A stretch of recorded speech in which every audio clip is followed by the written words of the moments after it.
ये आकाशवाणी है। प्रस्तुत है कार्यक्रम सुर्खियों में। इसके अंतर्गत सुनिए यूक्रेन शांति वार्ता पर चर्चा। इसमें भाग ले रहे हैं पूर्व राजनयिक स्कंदर रंजन दयाल और पत्रकार सिमरन सोढ़ी।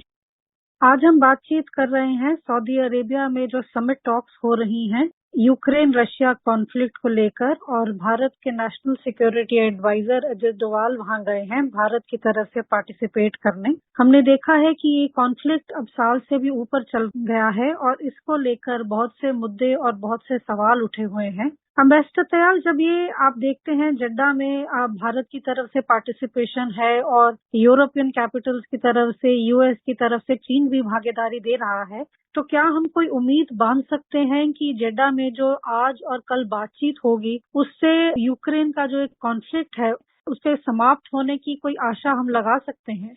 देखिए, पिछली फरवरी 2022 में रशिया का ये स्पेशल ऑपरेशन यूक्रेन के खिलाफ शुरू हुआ था और उसके बाद काफी लड़ाई चलती रही और कई देशों ने प्रयत्न किया कि दोनों देशों के बीच, यूक्रेन और रशिया के बीच में कुछ सुलह कराएं, कम से कम लड़ाई बंद हो जाए, युद्ध विराम हो जाए, तो उसके बाद आगे बातचीत होती रहेगी।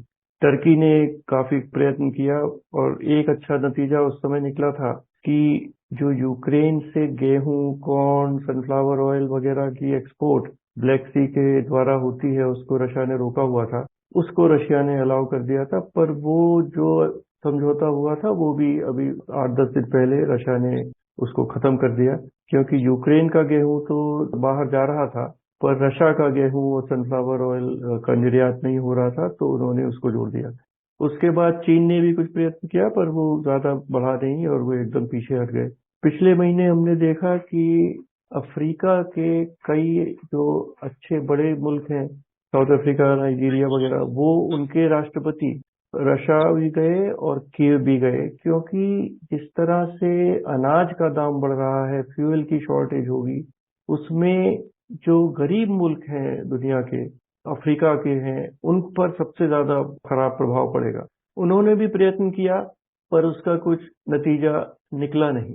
इस समय जो दोनों लड़ाई करने वाले देश हैं, यूक्रेन ने अपना एक 10 बिंदु का पीस फार्मूला आगे वो लाए हैं। उसमें कई बातें वो कहते हैं, पर ये भी है कि विड्रॉल ऑफ रशियन ट्रूप्स हो, कि पूरा रशियन ट्रूप्स जो पहले जहां थी वहां चली जाएं फरवरी 2022 से, और क्राइमिया को भी छोड़ दें और यूक्रेन की टेरिटोरियल इंटीग्रिटी का पूरा उसकी सम्मान किया जाए। और रशिया का अपनी तरफ से ये कहना है कि जो भी जमीन उन्होंने यूक्रेन की ले ली है, जो करीब करीब 5वां हिस्सा है, वो अब रशिया का भाग है, क्योंकि रशिया ने अपना संविधान बदलकर अब उसको रशिया के क्षेत्र में शामिल कर लिया है। तो दोनों देशों के बीच में खाई इतनी बड़ी है कि इस समय ऐसा नहीं लगता कि जिद्दा मीटिंग के बाद कोई ऐसा नतीजा निकल सकता है जिसे कि दोनों पक्ष, यूक्रेन और रशिया, मान लें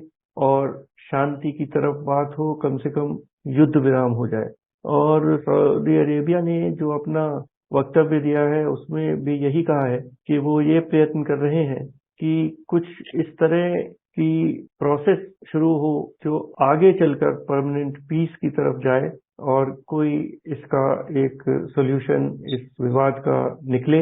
उनको भी ये उम्मीद नहीं है कि कोई बहुत ड्रामेटिक रिजल्ट जिद्दा मीटिंग से आएगा, पर शायद कोई रूपरेखा, क्या भविष्य में दोनों के बीच में समझौता हो सकता है, उसकी निकल सकती है।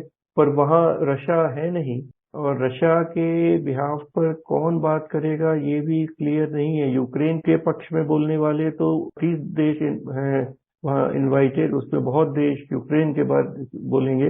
पर भारत और चीन, हमारे संबंध रशिया से बहुत अच्छे हैं, पर रशिया ने जो किया है उसको भारत भी उसको पूरी तरह से ना समझता है ना उसको सपोर्ट करता है। देखते हैं कि वहाँ क्या होता है 2 दिन की बातचीत के बाद। भ्रष्टाचार, जैसा आपने कहा कि भारत और चीन शायद ऐसे दो देश हैं जेड्डा टॉक्स में जिन्होंने पूरी तरह अगर नहीं भी रशिया का पक्ष लिया तब भी उन्होंने क्रिटिसाइज नहीं किया है रशिया को। और ये बात कहीं यूएस को और बहुत से यूरोप के देश हैं जिन्होंने इस बात को पहले बहुत क्रिटिसाइज भी किया कि भारत और चीन को, स्पेशली भारत को, थोड़ा रशिया की जो क्रिटिसिज्म है वो खुलकर करनी चाहिए। पर अगर हम आज देखते हैं तो ऐसा भी लगता है कि शायद भारत की आज एक ऐसी पोजीशन है कि उसका एक अच्छा रिश्ता है रूस के साथ, एक अच्छा रिश्ता है अमेरिका और यूरोप के साथ, और यूक्रेन के साथ भी प्रधानमंत्री मोदी और यूक्रेनियन प्रेसिडेंट जेलेंस्की की बातचीत होती रहती है। तो क्या हम ये समझ सकते हैं कि भारत के पास शायद एक मौका है कि वो एक मीनिंगफुल रोल प्ले कर सके इस कॉन्फ्लिक्ट को थोड़ा खत्म करने में, इस मुद्दे को सुलझाने में? भारत ने इस यूक्रेन रशिया विवाद में बहुत ही प्रिंसिपल्ड स्टैंड लिया है। भारत के प्रधानमंत्री ने पिछले वर्ष कहा था कि ये समय युद्ध का नहीं है, जो दुनिया में बहुत अप्रिशिएट किया गया। उसके बाद बार बार भारत के विदेश मंत्री, प्रधानमंत्री, सब अधिकारी कहते हैं कि आगे का रास्ता केवल डायलॉग और डिप्लोमेसी का है, युद्ध का नहीं है। जो इस समय जिद्दा में हो रहा है वो डायलॉग और डिप्लोमेसी उसी की तरफ एक कदम है। और जब समय आएगा और दोनों प्रतिद्वंदी यूक्रेन और रशिया कुछ बातचीत करने में अपना इंटरेस्ट दिखाएंगे, उस समय भारत इस स्थिति में होगा कि दोनों पक्षों से बात कर सकता है, दोनों पक्षों का विश्वास है भारत के ऊपर। भारत के प्रधानमंत्री जब चाहें प्रेसिडेंट जेलेंस्की से भी बात कर सकते हैं, प्रेसिडेंट पुतिन से भी बात कर सकते हैं। पर मैं समझता हूं कि अभी समय इस बिचौलिया काम करने का नहीं आया है, क्योंकि ये मीडिएशन का काम, ये दोनों पक्षों को और पास लाने का काम तभी हो सकता है जब दोनों पक्ष या कम से कम एक पक्ष कुछ समझौता करने में कुछ अपना इंटरेस्ट दिखाए। और जैसा हम देख रहे हैं कि पिछले 2-3 हफ्ते में ये युद्ध और गाढ़ा होता जा रहा है और बढ़ रहा है। यूक्रेन ने जो काउंटर अटैक किया था वो तो असफल रहा है, क्योंकि वो रशिया को अपने देश से निकालने में असफल रहे हैं। उन्होंने ड्रोन से मॉस्को पर हमला किया है। 2-3 ड्रोन, कई बिल्डिंग मॉस्को में ध्वस्त हुई हैं। और उन्होंने अभी पिछले 2-3 दिन में ब्लैक सी में सी ड्रोन के द्वारा रशिया के 2, एक युद्धपोत और एक सिविलियन शिप, इन दोनों को अटैक किया है। और अपनी तरफ से रशिया ने यूक्रेन के तो अलग अलग शहरों पर हमला किया ही है। जेलेंस्की साहब का जो अपना शहर है या गांव है उस पर भी हमला किया है। और यूक्रेन का जो गेहूं, कॉर्न, उसका जो निर्यात दान्यूब रिवर के द्वारा होता था, उसकी जो फैसिलिटी है या पोर्ट पर, उस पर भी रशिया ने हमला किया है। तो युद्ध नया नया रूप लेता जा रहा है और ये समय अभी नहीं आया है कि भारत बीच में आए और दोनों पक्षों के बीच में कुछ समझौता कराने का प्रयास करें। मिस्टर त्याल, जैसे हमने अभी भारत की बात की तो एक जो और देश है जिसकी काफी बातचीत होती है वो है चीन। हमने देखा है कि चीन और रूस का जो रिश्ता है वो, हम अगर ये पिछला 1 साल देखें तो उसमें और भी गहरा और मजबूत हुआ है। और चीन ने भी रशिया का कोई निंदा नहीं की है यूक्रेन कॉन्फ्लिक्ट को लेकर। और चीन जेड्डा टॉक्स में पार्टिसिपेट भी कर रहा है, उनकी वहाँ पार्टिसिपेशन भी हो रही है। और चीन का लेकिन मसला ये है कि चीन के जो रिश्ते हैं भारत के साथ, यूएस के साथ, यूरोपियन कैपिटल्स के साथ, थोड़ा कहीं ना कहीं किसी वजह से तनाव बना रहता है। तो ये जो चीन का जो पार्टिसिपेशन है जेड्डा में, इसको हम कैसे देखते हैं कि चीन क्या आज अपने आप को एक मेजर पावर वर्ल्ड पॉलिटिक्स में दिखाना चाहता है? तो चीन का जो एक हम कहते हैं रोल है, उसको हम कैसे समझें? चीन का रोल इसमें इम्पोर्टेंट हो सकता है, क्योंकि चीन और रशिया दोनों विश्व में स्ट्रेटेजिक पार्टनर होते चले जा रहे हैं। और जैसा कि पिछले वर्ष जनवरी में जब राष्ट्रपति पुतिन बीजिंग गए थे तो कहा था कि नो लिमिट पार्टनरशिप है ये चाइना और रशिया के बीच में। पर चाइना इस युद्ध से बिल्कुल खुश नहीं है। क्योंकि चाइना चाहता है कि विश्व में उसके खिलाफ जो सैंक्शन लग रही हैं या रशिया के खिलाफ लग रही हैं वो हटें, और इसलिए वो ऐसा कोई काम नहीं करेगा जिससे कि यूरोप चाइना के कुछ और खिलाफ हो जाए। यूरोप में डी रिस्किंग की बात चल रही है कि उनकी जो इकोनॉमी जो बहुत ज्यादा चाइनीज इकोनॉमी के साथ बहुत ज्यादा डिपेंडेंट हो गई है कि उसको कम डिपेंडेंट किया जाए। तो इस वातावरण में चाइना बहुत मुख्य रोल तो नहीं प्ले करेगा। अगर जो रूस के मित्र हैं, जो रूस का भला चाहते हैं, चाहे वो भारत हो, चाइना हो, वियतनाम हो, और भी देश हैं, वो अगर प्रेसिडेंट पुतिन को कुछ सलाह देंगे या कुछ उनको कहेंगे कि भाई आपने ठीक नहीं किया और आप कुछ अब रास्ता ढूंढिए, कुछ करिए, तो मैं समझता हूँ उसका प्रभाव पड़ेगा और शायद राष्ट्रपति पुतिन कुछ उसको सुने। तो यूक्रेन के ऊपर तो चीन का कोई प्रभाव नहीं है। यूक्रेन इस समय पूरी तरह अमेरिका और नेटो की गोद में है और उन्हीं के आशीर्वाद से ही वो आगे इस समय लड़ाई लड़ रहा है। जब तक अमेरिका में कोई, मान लीजिए प्रेसिडेंट ट्रम्प आ जाए कल फिर वापस और फिर वो पूरी नीति बदल दें, क्योंकि उनका तो कुछ ठिकाना नहीं है, क्या कर दें। चीन का रोल है पर वो सीमित रोल है, मैं समझता हूँ, क्योंकि वो केवल एक पक्ष से ही बात कर सकते हैं, वो है रशिया, जबकि भारत दोनों पक्षों से खुलकर बात कर सकता है, चाहे वो यूएस, नेटो, यूक्रेन वाला पक्ष हो, चाहे रशिया का पक्ष हो।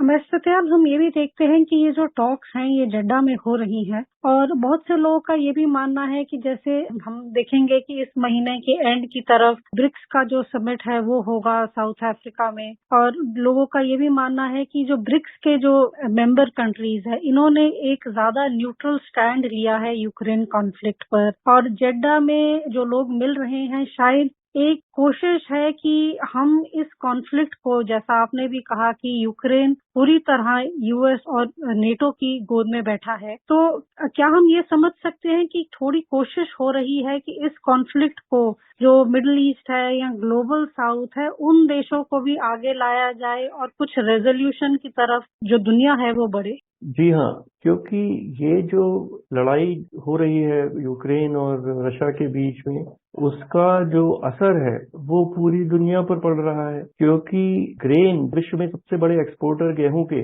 यूक्रेन और रशिया हैं। तो दुनिया में अफ्रीका के देश और वैसे भी गेहूं का दाम करीब 10% बढ़ गया है पिछले 1-2 महीने में। तो इसका प्रभाव है इस लड़ाई का, वो पूरे विश्व में पड़ रहा है, केवल अमेरिका और नेटो पर तो नहीं पड़ रहा है। तो इसलिए ये बहुत जरूरी है कि जो और देश हैं, इस समय 30 देशों को सऊदी अरेबिया ने बुलाया है जिद्दा की मीटिंग के लिए, वो भी अपना पक्ष रखें और देखें कि भाई किस तरह इस लड़ाई को सीमित किया जाए, इस लड़ाई के प्रभाव को सीमित किया जाए और इस लड़ाई को जल्दी से जल्दी खत्म करने का प्रयास किया जाए। और ये केवल वेस्ट या नेटो का इशू नहीं है, ये पूरे विश्व का इशू है। और इसलिए अगर 30 देश मिलकर विचार विमर्श करते हैं इस समस्या को सुलझाने का, दोनों पक्षों को एक साथ लाने का, तो मैं समझता हूँ ये एक अच्छा प्रयास है। और नतीजा क्या निकलेगा वो एक दूसरी चीज है, पर ये प्रयास का विश्व को समर्थन करना चाहिए। और एक बात ये भी है कि सऊदी अरेबिया क्यों ये मीटिंग कर रहा है, क्योंकि सऊदी अरेबिया का तो कोई ऐसा स्थान ग्लोबल इश्यूज में अभी तक नहीं रहा, पर कुछ प्रिंस सलमान जब से पूरी तरह से कंट्रोल में आए हैं सऊदी अरेबिया के, तो वो सऊदी अरेबिया को एक ग्लोबल मिडिल पावर के रूप में उभारना चाहते हैं। वो ये भी चाहते हैं कि और जो देश हैं जैसे टर्की है या ईरान है वो ज्यादा प्रभावकारी ना हो जाएं, और इसलिए शायद उन्होंने ये मीटिंग अपने यहाँ जिद्दा में की है। और मीटिंग करना तो अच्छा है, पर उसका कुछ नतीजा निकलेगा ये तो भविष्य बताएगा। और आज और कल के दिन में जो जेड्डा में मीटिंग है हम उसको फॉलो करते रहेंगे, वहाँ जो बातें होंगी, डिस्कशंस होंगी, उनको लेकर हम अपनी बातचीत जारी रखेंगे। धन्यवाद। धन्यवाद। अभी आप सुन रहे थे यूक्रेन शांति वार्ता पर चर्चा। इसमें भाग ले रहे थे पूर्व राजनयिक स्कंद रंजन तयाल और पत्रकार सिमरन सोढ़ी। ये कार्यक्रम आकाशवाणी के समाचार सेवा प्रभाग द्वारा प्रस्तुत किया गया। इसे आप हमारे mobile app news on AIR और YouTube channel news on AIR official पर भी सुन सकते हैं। इस कार्यक्रम के संबंध में अपनी प्रतिक्रिया आप हमें ईमेल या व्हाट्सएप के माध्यम से भेज सकते हैं। ईमेल का पता है airnsdtalks@gmail.com और व्हाट्सएप नंबर है 9289094044।